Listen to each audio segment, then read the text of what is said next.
Assalamualaikum warahmatullah. Hadis yang ke-40 dari Kitabul Jami' dalam kitab Bulughul Maram. Kita baca apa? Hadis yang ke-40 dari Kitabul Jami' supaya kita ngerti ternyata apa? Ada dosa-dosa yang mendatangkan kebaikan. Sebaliknya Bu, hati-hati betul untuk panjenengan yang sudah ngaji. Ada ibadah yang mendatangkan keburukan. Iya apa enggak? Setelah ibadah sombong, setelah ibadah ujub, setelah ibadah riya, setelah ibadah meremehkan orang lain. Berarti ibadahnya justru mendatangkan apa? Keburukan. Ada apa enggak? Nah, itulah yang kita wedi. Nah, maka terkadang justru ada ahli maksiat yang setelah dia tobat justru dicintai sama Allah. Tapi ada ahli ibadah yang setelah dia sombong malah dimurkai oleh Allah. Na'udzubillah min dzalik. Wa an Anas bin Malik radhiyallahu anhu qala, dari sahabat Anas bin Malik, semoga Allah Ta'ala meridainya, dia mengatakan, qala Rasulullah sallallahu alaihi wasallam, Rasulullah sallallahu alaihi wasallam bersabda, kullu bani Adam khatta'un, setiap bani Adam atau setiap dari manusia keturunan Adam, khatta'un, pasti melakukan kesalahan. Wa khairul khatta'ina at-tawwabun, dan sebaik-baiknya orang yang melakukan kesalahan yaitu mereka yang mau bertobat. Ini loh Islam. Orang salah bisa jadi terbaik. Itu loh Islam. Sebagaimana Amirul Mukminin Umar bin Al-Khattab yang awalnya begitu getol untuk apa? Memusuhi Nabi besar Muhammad sallallahu alaihi wasallam. Sekarang kuburannya di mana? Di sebelahnya Nabi. Coba, sya'u am abau, entah mereka senang atau mereka tidak senang. Orang-orang Syiah maksudnya ya. Yang penting sekarang kuburannya Umar di mana? Di sebelahnya Nabi. Dulu orang yang paling keras, salah satu yang paling keras permusuhannya kepada Nabi Muhammad sallallahu alaihi wasallam, sampai ketika dia dibilang, mau kemana kamu? Saya mau bunuh Muhammad. Kata yang ketemu sama Umar ini, ojo ado-ado, lalapo kedisian nang Muhammad disi, adikmu lo melbu Islam, lalapo kok, kenapa jauh-jauh mau bunuh Nabi Muhammad? Urusan keluargamu dulu belum beres, adikmu masuk Islam. Panas Umar, merah mukanya. Datang ke rumah adiknya, pas adiknya sedang membaca apa? Surah Taha, ma anzalna alaikal Qur'ana litashqa illa tadhkirat, sampai beberapa ayat. Umar masuk dobrak sama Umar. Umar pengen ambil Qur'annya, adiknya bilang, oh belum boleh, karena ini la yamassuhu illal mutahharun, tidak boleh dipegang orang yang tidak suci, dan orang kafir itu apa? Najas, mereka itu najis, tidak boleh pegang. Kalau mau mandi dulu, diarahkan segala macam sampai dia masuk Islam. Dia baca terkesan hanya dengan beberapa ayat. Maka salah satu cirinya Umar itu apa? Salah satu cirinya Umar, paling cepat tersentuh dengan Al-Quran. Itu ciri khasnya Umar. Paling cepat apa? Tersentuh dengan Al-Quran. Ada satu cerita, asistennya Umar namanya Aslam, bukan Abu Aslam, Aslam. Saya ketemu sama beliau kemarin di hotel di Saudi. Abu Aslamnya ketemu, Aslamnya ketemu, lengkap sudah, wis lengkap. Sudah, ya anake lho, sapa masa tanggane. Ya aduh ibu-ibu ini. Lewang bapaknya namanya Ustadz Abu Aslam. Saya bilang sama Ustadz Abu Aslamnya ketemu, sama Aslamnya ketemu, anake lho, ya mesti lho masa tanggane. Susah. Sudah. Kenapa? Saya mau ini namanya Aslam. asistennya Umar. Salah satu, karena ada beberapa yang dampingi Umar. Termasuk siapa? Abu Ubaidah. Abu Ubaidah ini yang masuk di cerita dampingi Amirul Mukminina Umar ketika ketemu ibu-ibu masak batu. Oh ya, ya itu namanya Abu Ubaidah. Nah, kalau Aslam ini yang biasa bagian nganter Umar ke pasar, ke rumah, di acara-acara itu. Sudah, maka suatu hari Aslam ini ketemu sama Bilal.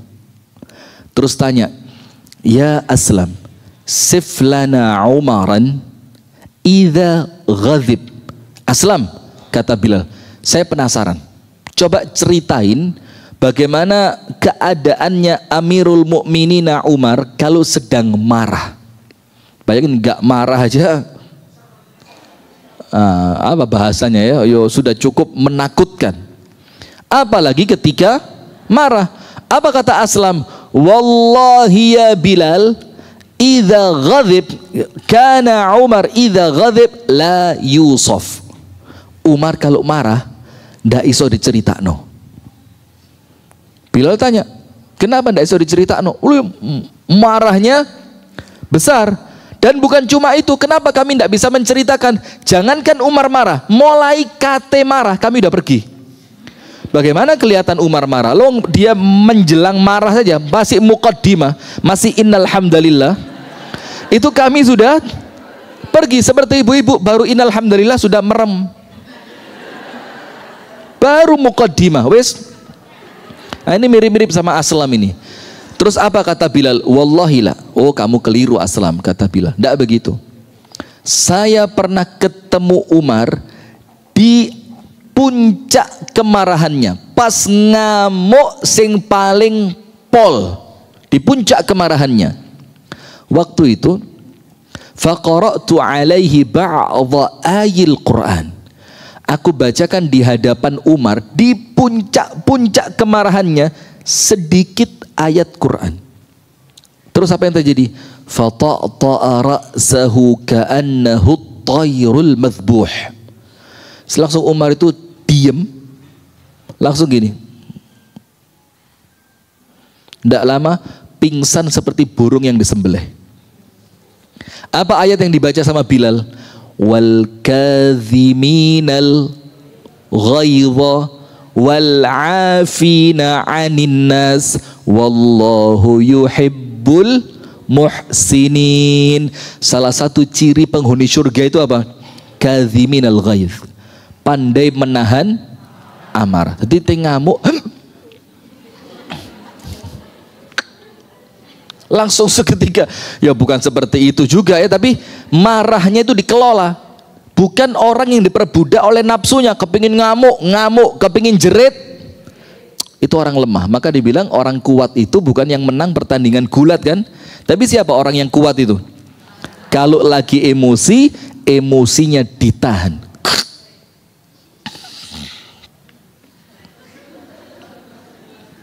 Maka dibilang kalau lagi marah, kamu berdiri, duduk saja, supaya posisinya lebih tenang.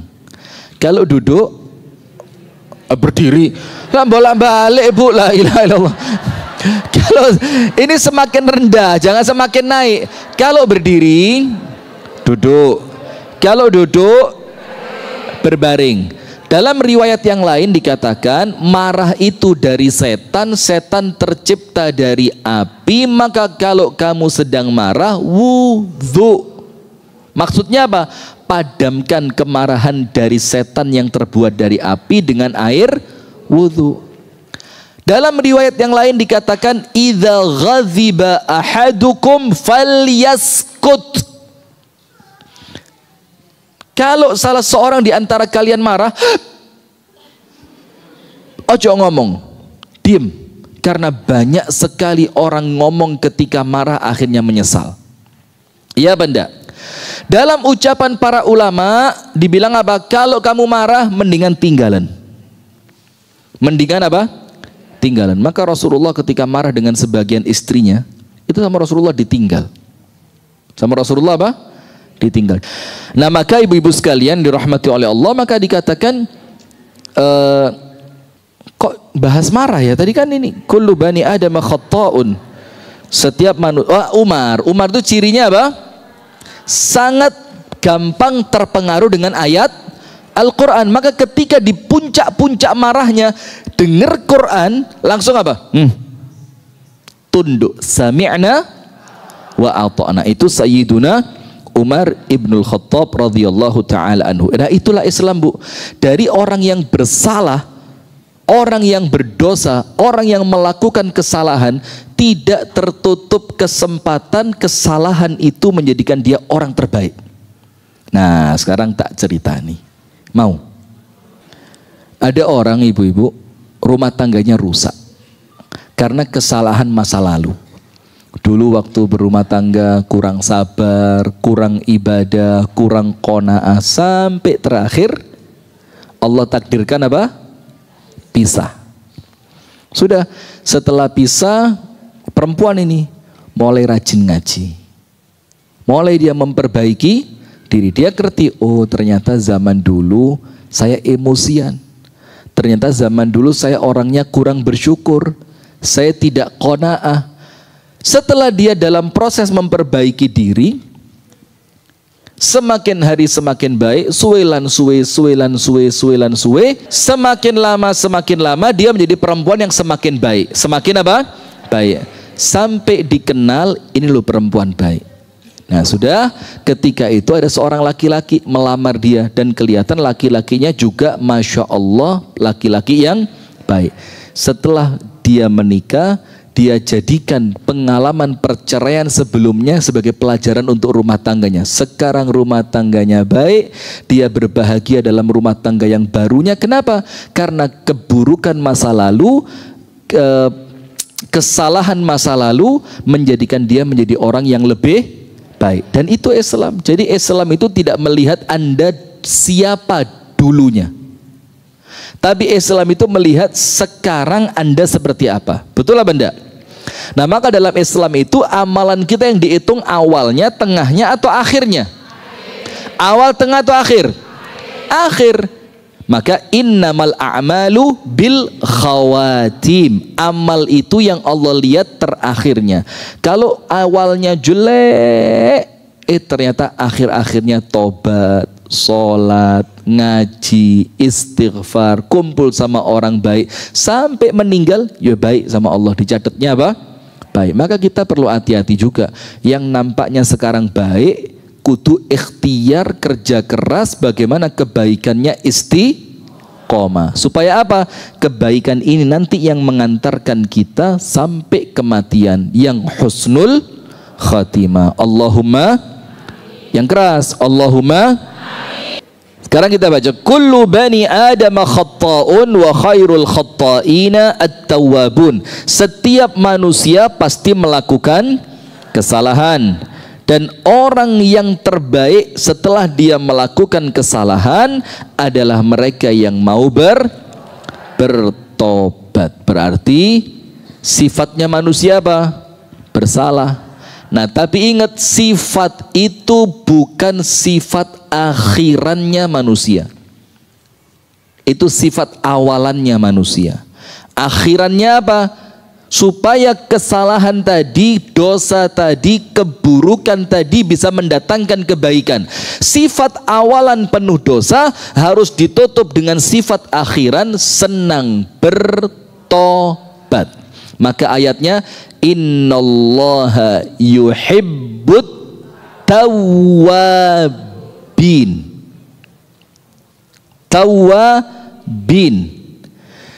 Tawwabin bukan kata tobat. Tawwab itu namanya mubalaghah dalam bahasa Arab. Mubalaghah itu artinya apa? Memunculkan makna banyak, sering, dan lebih. Berarti Allah itu senang kepada orang apa? Tawwabin, yang tobatnya sering, banyak, tidak pernah putus. Nabi Muhammad tidak punya dosa. Betul apa salah? Tidak punya dosa. Tobatnya sehari berapa kali? Dalam satu riwayat 70 kali, dalam satu riwayat lebih dari 100 Kenapa? Karena Nabi Muhammad nyontoin sama kita. Karena orang istighfar itu levelnya 3. Ini pernah saya sampaikan. Nomor 1, istighfar karena dosa. Nomor 2, istighfar karena tidak sempurnanya ibadah. Nomor 3, istighfar bukan karena dosa, bukan karena tidak sempurnanya ibadah, tapi istighfarnya berbentuk peribadatan. Saya istighfar karena istighfar itu perintah Allah. Nomor 1, istighfar karena dosa kita. Iya Banda. Nomor 2, istighfar karena kurang sempurnanya ibadah. Contoh, setelah sholat, zikir yang pertama apa? Padahal Anda barusan ngapain? Sholat. Kenapa habis sholat, habis ibadah kok istighfar? Karena kita kroso, sholatku tidak Nomor 3, istighfarnya Nabi Muhammad. Dosa tidak punya, ibadah pun sudah sempurna, kok tetap istighfar? Istighfarnya dalam rangka menjalankan perintah Allah, dalam rangka ibadah. Nah, yang ketiga ini panjenengan insya Allah. Dosa gak duwe, ibadah sempurna. Amin ya, ngoco dulu Bu. Ya gitu ya. Sudah, maka sifat awalannya Bang, berdosa. Tidak boleh berhenti. Kenapa? Ditutup dengan sifat akhiran. Sifat akhirannya apa? Supaya dosa tadi tidak mendatangkan keburukan, harus ditutup dengan sifat akhiran apa? Gemar bertobat. Wa man lam yatub faulaika humudz zalimun. Anda buka surat Al-Hujurat pada ayat yang ke-11. Yang paling akhir. Jadi Al-Hujurat 11 itu panjang. Ya ayyuhalladzina amanu la yaskhar qaumun min qaumin asa ayyakunu khairan minhum wala nisa'un min nisa'in asa ayyakunna khairan minhun wala talmizu anfusakum wala tanabazu bil alqabi salismul fusuqu ba'dal iman wa man lam yatub fa ulaika humudz zalimun. Yang tidak mau tobat, dia termasuk orang yang zalim. Pertanyaan, kenapa orang yang tidak mau tobat dibilang zalim? Karena dia tahu dosa yang dia lakukan bakal mencelakai dunia dan akhiratnya. Bagaimana dosa itu bisa mendatangkan keselamatan? Harus ditutupi dengan tobat. Berarti kalau setelah berdosa tidak mau tobat, dia zalim terhadap dirinya sendiri. Maka Allah firmankan dalam suratul Hujurat ayat keberapa? 11. Wa man lam yatub fa ulaika humudz zalimun. Maka ingat, sifat awalannya dosa harus diimbangi dengan sifat akhiran apa? Senang tobat. Innallaha yuhibbut tawwabin wa yuhibbul mutatahhirin. Jadi tobatnya bukan sekali. Ada sebagian cerita ditanya, Mas tobat yuk. Loh tobat? Sudah kok 5 tahun yang lalu.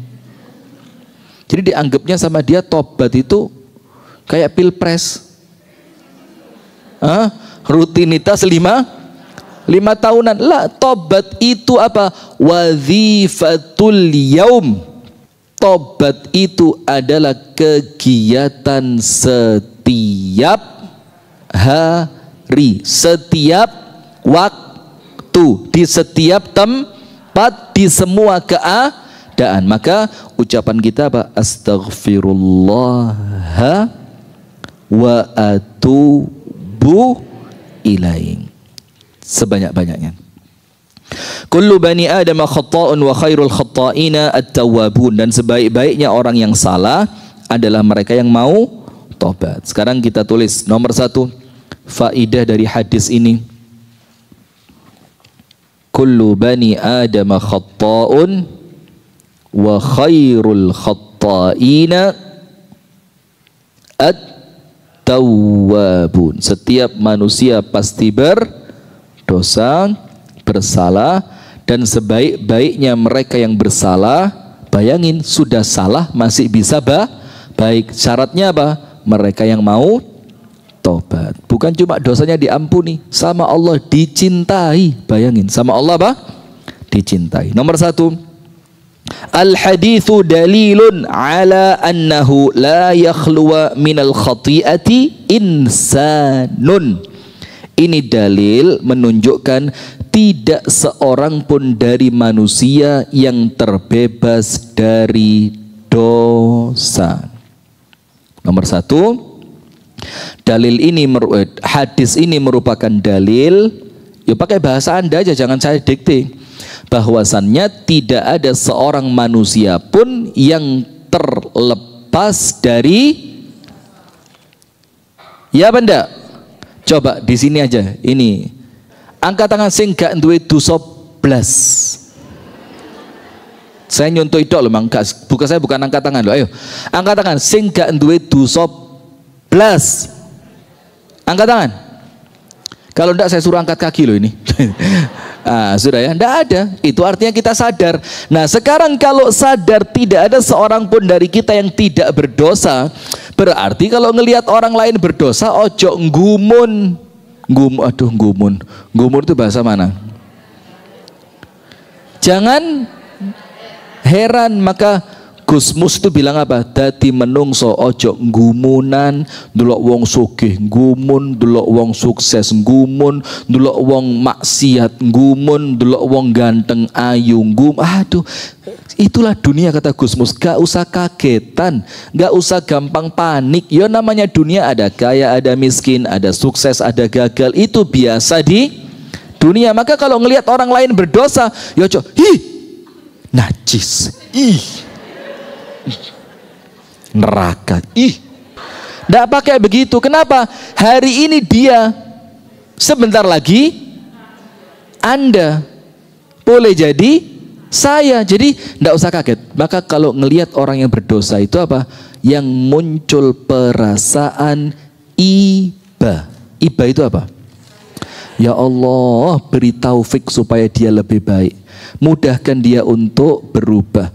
Berikan pintu tobatmu untuk dia. Mudahkanlah langkahnya untuk menjadi orang yang taat. Kita ceritani begini, Bu, ada orang ibadah itu kroso nikmat, gak ono perjuangan blas. Krungu azan itu loh, itu atine seneng. Ada yang seperti itu, sehingga ketika dia dengar azan kemudian ke tempat wudhu itu hatinya bahagia, sholat seneng. Maka untuk orang yang seperti ini, Bu, itu sholat untuk dia tidak ada tantangan, karena memang sholat untuk dia itu apa? Membahagiakan. Dan orang melakukan sesuatu yang dia suka itu spesial atau biasa? Misalkan orang suka sepedaan, disuruh sepedaan, loh, jangankan disuruh, ndak disuruh saja. Lah sama seperti orang yang sholat dalam keadaan seneng tadi. Tapi panjenengan juga perlu tahu, Bu, ada orang yang tertatih-tatih. Apa tertatih-tatih itu? Jatuh, bangun. Dalam keadaan dia kepingin baik, ketika dengar azan gak kepingin sholat, tapi dia paksa dirinya. Nah, maka untuk panjenengan yang sholat itu sudah kesenangan, jangan menganggap remeh orang yang sholatnya itu, aduh, kok azan mana yo. Terus ketika dia ke masjid males, denger komat ngadeke iku sik mepet tembok, sik ngencengno geger, seret. Jadi berdirinya itu enggak berdiri tuh mepet tembok, seret, kayak film kartun itu loh. Disurung tembok. Lalu Anda bacakan ayat di depan dia. Ciri orang munafik itu, wa idza qamu ila sholati qamu kusala. Ciri orang munafik itu kalau sholat males, kayak kamu, neraka. Jangan begitu. Kenapa? Ketika Anda sholat itu otomatis, sholat itu terasa nikmat, bisa sholat tepat waktu itu bisa menikmati. Jangan meremehkan mereka yang seperti itu. Kalau sholat karena memang seneng sholat, ya ndak spesial, biasa karena memang seneng. Tapi Anda tetap sholat dalam keadaan Anda berat, itu luar biasa. Kenapa? Anda tidak lagi memperhatikan kesenangan Anda, tapi Anda melakukan apa yang bikin Allah senang. Spesial apa enggak? Contoh, istri itu, Bu, enggak seneng masak. Masak. Dia enggak seneng masak. Tapi tetap dia masak. Kenapa? Karena dia tahu dengan masak ini suami saya bakal seneng. Anak-anak saya bakal mendapatkan masakan yang sehat, minimal ganok micine, masio kasinen. Ya, akhirnya apa? Dia paksa masak. Maka itu lebih utama dibandingkan perempuan yang memang seneng masak. Kenapa? Kalau memang seneng masak, boleh jadi dia masak untuk kesenengannya dia. Tapi kalau dari awal tidak seneng masak, tapi dia paksakan masak, berarti dia masak untuk kesenangan orang. Siapa orang lain itu? Suaminya, anaknya. Mana lebih hebat, yang seneng atau yang terpaksa? Nah, tapi terpaksanya jangan dipelihara. Lah, serius ini kan? Ya awalnya mungkin terpaksa, dipaksa, lama-lama harus muncul apa? Nah, kesukarelaan supaya ibadahnya semakin terasa nikmat. Nah, panjenengan di level yang mana? Terpaksa sholat atau sholat sudah nikmat? Ya tergantung keadaan ya. Lek pas imane bagus gitu ya, kok gak adzan-adzan ya. Lek imane pas elek, kok adzan maneh ya. Ah, gitu. Anda tidak tahu ternyata Anda diadzani di kuburan sudah. Kok adzan mana ya? Loh, di kuburan tiba no. Aku mati tiba no. Nah, astagfirullah wa atubu ilaina. Maka nomor satu ingat Bu, hadis ini merupakan dalil bahwa tidak ada seorang manusia pun yang tidak melakukan dosa. Lama jabala alaihi minadh dha'af. Karena apa? Memang Allah menciptakan dia dalam keadaan lemah. Ayatnya apa tadi? An-Nisa berapa? 28. Wa adamul inqiyadi limuwalahu fi fi'li ma da'ahu ilaihi. Karena apa? Dia dalam keadaan inqiyad. Inqiyad itu ditundukkan oleh penciptaan yang Allah dia apa? Dipaksa oleh Allah tunduk dalam sifat penciptaannya. Wa khuliqal insanu dha'ifa, maka mau tidak mau pasti berdosa. Cuma terkadang kadar dosanya berbeda. Ada yang diuji dengan dosa besar, ada yang mereka sekedar melakukan dosa-dosa kecil. Contoh di antara dosa-dosa kecil apa? Rasan ngawur besar itu. Rasan-rasan itu apa? Besar lah, kok kecil ya. Itu yang pertama. Kemudian yang kedua, faedah dari hadis yang kedua, adz-dzunubu qismani, kabair wa saghair. Dosa itu dibagi dua. Yang pertama dosa besar dan yang kedua dosa kecil. Yang dimaksudkan di dalam hadis ini adalah apa? Kullu bani Adam khatta'un, artinya bukan pasti melakukan dosa besar tapi dosa kecil. Karena kalau dosa besar ya wajib dihindari, dosa kecil pun wajib, tapi tidak akan ada seorang pun yang mampu menghindarinya. Faham enggak? Gini, dosa terbagi berapa? Nomor satu dosa, nomor dua dosa kecil. Kalau dosa besar wajib enggak dihindari? Wajib enggak dihindari? Wajib. Dan banyak manusia yang sukses meninggalkannya. Banyak manusia yang sukses. Kalau dosa kecil wajib gak dihindari? Wajib. Tapi tidak akan ada seorang pun yang bisa menghindarinya. Sampai sini paham? Jadi yang dimaksudkan dalam hadis ini, setiap manusia pasti berdosa. Itu dosa besar atau dosa kecil? Besar apa kecil? Kecil. Karena kalau dosa besar Bu, ada sebagian di antara manusia yang memang mereka oleh Allah Subhanahu wa ta'ala diberikan kemampuan untuk apa? Untuk meninggalkannya. Panjenengan buka surah An-Najm ayat 32. Surah bang? An-Najm ayat 32. Ini bukti bahwa kalau dosa besar banyak manusia yang mampu menghindari, bahkan sampai mati tidak melakukannya. Tapi kalau dosa kecil pasti apa? Semua manusia pernah melakukannya. Maka yang dimaksudkan dalam hadis ini dosa kecil apa besar? Kecil. Di mana tidak ada manusia satu pun yang bisa menghindarinya. Dosa kecil itu apa Bu? Dosa yang tidak diancam azab, tidak ada kata-kata laknat, tidak ada hukuman hadnya di dunia. Had itu apa? Potong tangan, rajam, cambuk, itu namanya apa? Had. Dan tidak diancam dengan azab.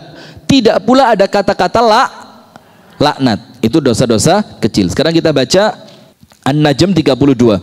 Alladzina yajtanibuna kaba'iral itsmi wal fawahisha illa lamam. Yaitu siapa mereka yang Allah cintai, siapa mereka yang akan Allah masukkan ke dalam surga. An-Najm berapa? 32. Sudah ditulis? Yaitu mereka yajtanibuna kaba'iral itsmi, mereka yang senantiasa kerja keras, berikhtiar mati-matian, tidak pernah berhenti, senantiasa istiqomah untuk apa? Meninggalkan dosa besar. Wal fawahish, fawahish itu apa? Maaf ya, fawahish itu dosa-dosa keji tapi semuanya berkaitan dengan zina. Itu namanya apa? Fawahish. Zina, na'udzubillah, a'azzanallah wa iyyakum, nas'alullah salamata wal afiyah, Allahumma inna nas'aluka sitra wal afaf. Zina, karaoke. Tapi Anda jangan bayangkan karaoke yang tapi memang yang kita maksud paham ya. Karaoke, kemudian joget dengan perempuan dengan mujun itu pornografi, kemudian na'udzubillah. Itu namanya apa? Fawahish. Yaitu mereka yang senantiasa meninggalkan dosa-dosa besar dan meninggalkan fahisha atau jamaknya fawahish illa al-lamam, kecuali dosa yang namanya lamam. Lamam itu apa? Dosa kecil. Lamam itu apa? Berarti ayat An-Najm 32 ini Bu menjelaskan kepada kita kalau dosa kecil tidak ada seorang pun dari manusia yang bisa meninggalkannya. Faham ibu-ibu? Maka dosa terbagi berapa? Dua, besar dan kecil. Dan yang disebutkan di dalam hadis ini dosa apa? Dosa kecil. Kemudian penjelasan tambahan, kalau dosa kecil bisa terhapuskan dengan ibadah. Kalau dosa besar tidak mungkin dihapus kecuali dengan tobat. Dengan tobat. Ayatnya, kalau dosa kecil bisa terhapuskan dengan ibadah, surat Hud. Surat apa? Hud ayat 114. Allah Ta'ala berfirman dalam surah Hud ayat yang ke-114, Innal hasanati yudhibnas sayyiat. Perbuatan baik bisa menghapuskan dosa dari perbuatan buruk. Maksudnya begini, dosa-dosa kecil itu Bu otomatis terhapus. Contohnya dengan apa? Perbuatan baik. Misalkan ketika seorang hamba berwudu, maka meneteslah, hilanglah semua dosa-dosa yang dia lakukan seiring menetesnya air yang keluar. Iya benda. Misalkan ketika dia mencuci wajahnya, maka semua dosa yang dihapus yang dilakukan oleh wajahnya, entah itu mata, entah itu lisan, segala macam, jatuh dengan air wudhunya. Tangan jatuh dengan air wudhunya, kaki jatuh dengan air. Contoh yang lain, kalau orang berjalan ke masjid, langkah yang pertama menghapus dosa, langkah yang kedua meninggikan. Nah, dosa yang terhapus ketika Anda melangkah tadi bukan dosa besar, tapi dosa apa? Dosa kecil. Maka perbuatan baik bisa menghapuskan dampak buruk dari perbuatan buruk. Dalilnya apa? Surat Hud ayat 114. Kalau hadisnya panjenengan sering dengar, begini hadisnya, ittaqillaha haitsuma kunta, bertakwalah kepada Allah dimanapun kamu berada. Betul tidak? Wa atbi'is sayyi'atal hasanata tamhuha, dan iringi perbuatan jelek dengan perbuatan baik. Sebagai apa? Penghapusnya. Jadi misalkan marana wong wedok melaku, terus di jurone ati, memang deso iku ketoro yo, gitu loh misalkan. Misalkan jurone ati gara-gara pakaiannya mungkin dianggap apa? Gak matching. Misalkan, mohon maaf ya, misalkan contoh, kan biasa kan ada perempuan lewat, kita mata ini kan kadang-kadang gak iso direm ya. Wong mata ini kadang-kadang ndak kepengin ngelihat tapi wong liwat ngarepe meripat, otomatis apa? Dan terkadang yang kita lihat itu kan ndak semuanya baik, ada sesuatu yang apa?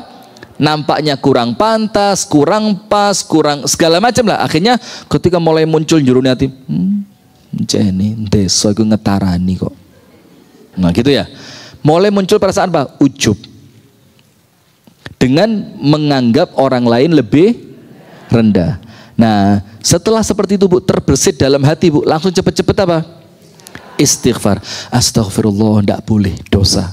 Saya tidak boleh merasa lebih baik dibanding orang lain. Nah, maka perasaan yang muncul tadi itu terhapuskan dengan istighfar Anda. Atau begini, gua sampah tekok mobil. Ini perbuatan yang na'udzubillah. Mohon maaf ya, saya yang paling jedek ya. Gedek, paling gedek kalau ngelihat orang mobilnya bagus tapi gua sampah nang jobone jendela. Wah, itu soge tapi bodoh. Soge tapi bodoh. Lo beli mobil mewah bisa, masa beli tempat sampah kecil di mobil tidak bisa? Atau minimal DKN motormu dilu, engkau lek mudun guaan, bisa apa enggak? Lo itu kalau ngelihat, maka pinter dulu baru kaya.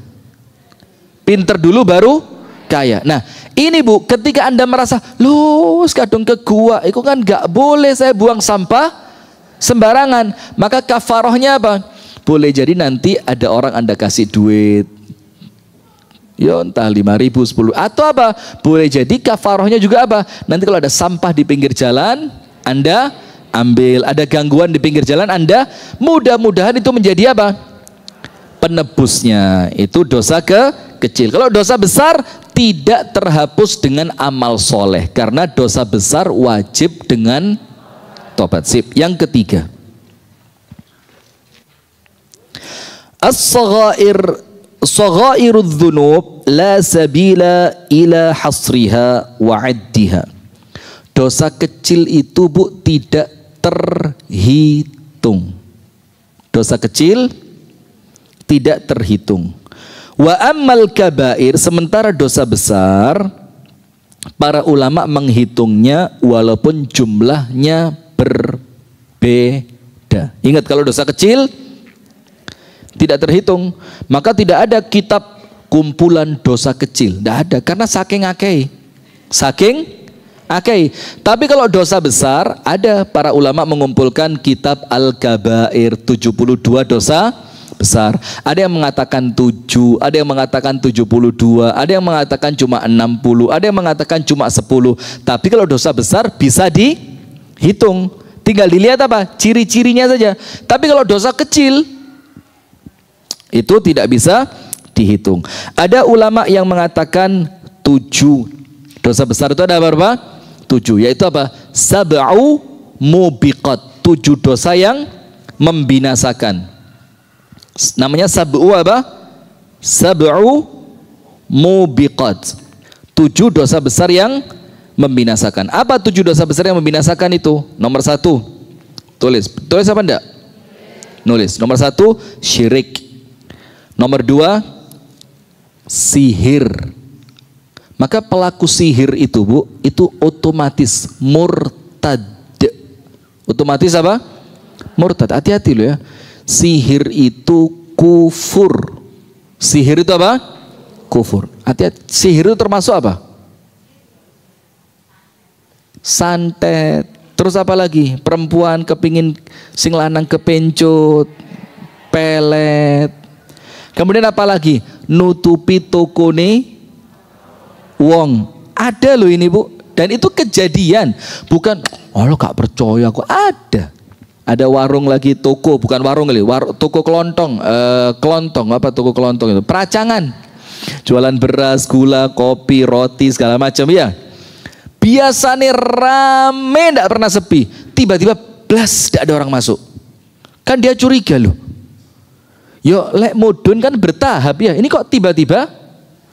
Dibilang apa? Di depan tokonya dia ada orang tawinggi besar yang mau datang itu digusak. Ternyata apa? Ditutupi jin. Siapa yang ngirim? Nah, itu termasuk apa? Sihir. Hati-hati, maka yang sudah terlanjur tentang tobat. Nah, nomor 1 syirik, nomor 2 sihir, nomor 3 membunuh. Syirik, sihir, membunuh. Nomor 4 riba. Bukan riba, riba. Nomor 5 memakan harta anak yatim. Nomor 6 lari dari medan pertempuran. Nomor 7 menuduh perempuan baik-baik berbuat zina. Nah, ini hadis Nabi, dan hadisnya apa? Sahih, dari hadis Abu Hurairah, diriwayatkan oleh Al-Imam Al-Bukhari. Ada yang mengatakan dosa besar itu cuma 7 ini tadi. Kenapa? Karena Rasulullah mengatakan ihdharu as-sab'al mubiqat, hindari 7 dosa yang membinasakan. Nah, sehingga sebagian ulama mengatakan, oh berarti dosa besar ya cuma berapa tadi? Cuma 7 itu tok. Nah, sementara yang lain mengatakan sab'ata asyara, yang lain mengatakan 17, yang lain lagi mengatakan sab'un, 70, yang lain mengatakan situmi'ah. Situmi'ah berapa? 600. Situmi'ah, kalau situn 60, situmi'ah 600. Tapi intinya kalau dosa besar bisa dihitung, tapi kalau dosa kecil banyak. Nomor 4, nomor 1 tadi apa? Tidak ada seorang pun manusia yang bisa meninggalkan dosa. Nomor 2, yang dimaksud dosa dalam hadis ini dosa apa? Kecil, bukan dosa besar. Nomor 3, kalau dosa kecil tidak terhitung, kalau dosa besar bisa dihitung, walaupun para ulama berbeda pendapat. Ada yang bilang 7, 17, kemudian 70, 600, macam-macam. Yang keempat, Imam Ghazali membagi kemaksiatan itu menjadi 4 sifat. Tapi ini penting apa enggak buat panjenengan? Imam Ghazali membagi maksiat menjadi berapa? 4 secara sifat. Jadi oleh Imam Ghazali, dosa itu Bu, itu secara sifat dari dosa tadi itu dibagi menjadi berapa? Kalau secara besar atau kecilnya terbagi berapa? 2. Sekarang secara sifat munculnya dosa itu karena apa gitu loh, dibagi berapa? 4. Nomor 1, sifatun isti'la'iyah. Sifatun isti'la, isti'la itu a'la, a'la itu tinggi. Jadi sifat karena egoisme. Jadi munculnya dosa karena apa? Ego. Maka dosanya seperti apa? Contohnya sombong, ujub, senang pujian, minta dimuliakan. Kemudian apa lagi? Fakhr. Fakhr itu bangga diri, ya mirip dengan ujub. Tapi kalau ujub itu rodok urusannya hati, kalau fakhr itu zahir. Klambine kudu beda dhewe mbek liyane. Seperti saya sekarang kan beda dhewe ini ya. Kalau saya sama dengan panjenengan malah ruwet ini ya, dilaknat sama Allah Ta'ala. Sudah, itu nomor 1, sifat dosa karena apa? Ego. Maka dosanya seperti apa? Yo, dosa yang berkaitan dengan egoisme, sombong, ujub, pengen dimuliakan, seneng dipuji, menghina orang lain, merendahkan, itu dosa yang sifatnya muncul karena apa? Ego. Maka obatnya apa? Cuma 1 kata Imam Ghazali, mengejawantahkan bahwa kita ini abdun. Abdun itu apa? Hamba. Jadi kalau hamba gak usah gaya tok. Dosa yang kedua, sifat yang kedua, sifat bahimiyah. Bahimiyah apa? Binatang. Sifat apa? Binatang. Dosa yang muncul dari sifat kebinatangan manusia. Ada enggak? Ada. Sampai disebutkan dalam Al-Quran, ada manusia itu yang bukan seperti binatang, tapi apa? Lebih rendah dari binatang. Balhum adhal. Contohnya apa? Dosa dari sifat kebinatangan ini. Rata-rata yang berkaitan dengan syahwat perut dan syahwat bawahnya perut. Apa bahasanya? Perut dan seksualitas. Termasuk apa? Zina, homo. Ya LGBT lah kalau sekarang ya. Terus apa? Rakus dengan makanan. Dan sekarang masuk di YouTube loh, Bu. Makan yang orang Imam Ahmad itu mengatakan, Bu, al-auratu auratani. Imam Ahmad itu ngomong yang perlu kita tutupi itu dua. Nomor satu, makan. Nomor dua, tidur. Itu kata Imam Ahmad, itu yang perlu ditutup untuk menjaga muru'ah. Muru'ah itu apa? Kewibawaan. Nah maka dosa yang bersifat bahimiyah. Bahimiyah itu sifat binatang itu dua. Berkaitan dengan perut dan kemaluan. Perut dan makan. Sekarang banyak di YouTube kan orang yang makannya itu. Wah. Maka Rasulullah dalam hadis yang kemarin kita baca apa? Tidak ada tempat yang paling buruk untuk diisi kecuali perut. Maka hati-hati, jangan rakus. Itu dosa yang bersifat binatang. Kemudian yang ketiga, dosa yang bersifat syaitaniyah. Yang mencerminkan sifatnya siapa? Setan. Biasa dosa yang berkaitan dengan jiwa. Syaitaniyah.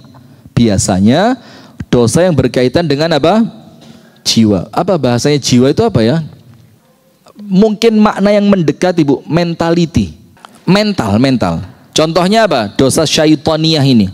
Seperti hasad, curang, khianat. Setan semua ada ini. Setan itu tidak mau sujud kepada Nabi Adam karena apa? Sombongnya, karena hasadnya, akhirnya berkhianat, akhirnya nipu Nabi Adam. Nipu apa enggak? Nipu. Apa penipuannya? Dibilang apa? Adam, Allah tidak melarang kamu mendekati pohon ini kecuali karena Allah khawatir kalau apa? Kalau kamu jadi malaikat atau kamu kekal. Akhirnya itu kan pengkhianatan, penipuan. Itu syaitaniyah. Maka kalau dagang senengane nipu, timbangannya dikurangi, itu dosa yang sifatnya apa? Bukan bahimiyah, tapi apa? Syaitaniyah. Seperti hasad, menipu, makar, kemunafikan, senengane sing rusak. Setan itu kesukaannya apa? Merusak. Rumah tangganya orang sedang harmonis-harmonisnya dirusak. Siapa? Yang keempat, sifat sabu'iyah. Apa sabu' itu apa? Binatang buas. Kalau tadi binatang biasa seperti sapi, kambing, kelinci. Kalau yang ini binatang buas. Apa contohnya?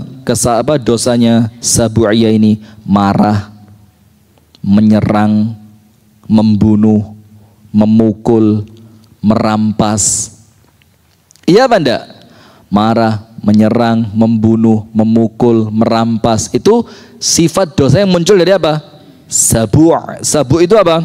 Binatang buas. Sekarang poin yang kelima. Kita lanjutkan cepat ya. Yang kelima. Nomor satu tadi apa? Tidak ada manusia yang terlepas dari dosa. Nomor dua, dosa terbagi dua, besar dan nomor tiga. Nomor empat, pembagian sifat dosa menurut imam. Ada yang apa? Merasa tinggi, egoisme, binatang, setan, dan binatang buas. Sekarang yang kelima, tobat itu apa? Kan hadisnya mengatakan setiap Bani Adam pasti bersalah, dan sebaik-baiknya orang yang bersalah adalah orang yang mau tobat. Sekarang dijelaskan poin kelima tentang tobat. Tobat secara bahasa ar-ruju', kembali. Tobat secara bahasa apa? Ruju'. Ruju' itu apa? Kembali. Kalau orang nikah dibilang rujuk berarti apa? Kembali. Setelahnya cerai, tolak. Tolak itu apa? Pisah atau memutus. Maka kalau dibilang rujuk, yang tadi terpisah sekarang kembali, yang terputus kembali diikat. At-taubatu, tobat arti awalnya apa? Kembali. Kenapa tobat dibilang kembali? Coba yang bisa jawab. Sekarang begini, setiap bayi yang lahir dilahirkan dalam keadaan suci. Iya apa enggak? Awalnya apa? Bersih. Ketika Allah tanya di dalam rahim ibu kita, alastu birabbikum, bukankah kalian mengaku aku adalah Tuhan kalian? Apa jawaban kita? Qalu bala syahidna, kami mengaku dan kami bersaksi ya Allah. Awalnya semuanya baik, betul apa enggak?